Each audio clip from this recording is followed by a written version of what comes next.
బాంబుల కేసులో కీలక మలుపు చోటు చేసుకుంది. బాంబే హైకోర్టు తీర్పుపై సుప్రీంకోర్టు స్టే విధించింది.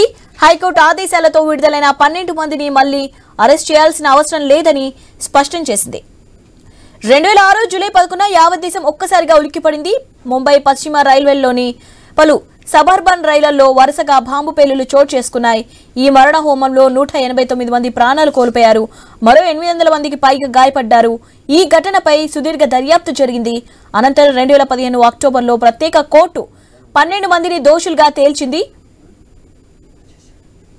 వీరిలో బాంబు అమర్చనున్న అభియోగాలపై 5గురికి మరణశిక్ష, మిగతా 7గురికి జీవిత ఖైదు విధిస్తూ తీర్పు వెలువరించింది. దోషుల్లో కమల్ అన్సారీ అనే వ్యక్తి 2021లో కోవిడ్ కారణంగా నాగ్పూర్ జైల్లో మృతి చెందాడు.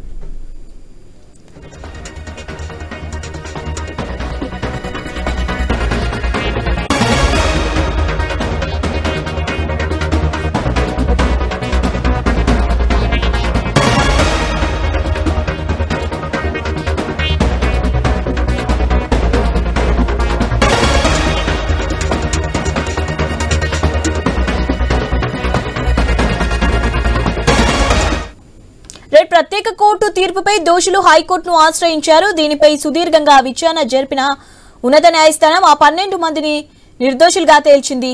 వారిపై ఉన్న అభియోగాలను నిర్ధారించడంలో ప్రాసిక్యూషన్ ఘోరంగా విఫలమైందని తెలిపింది. దీంతో వారిని విడుదల చేయాలని ఆదేశించింది. హైకోర్టు తీర్పును సవాల్ చేస్తూ మహారాష్ట్ర ప్రభుత్వం సుప్రీంకోర్టులో అప్పీల్ చేసింది.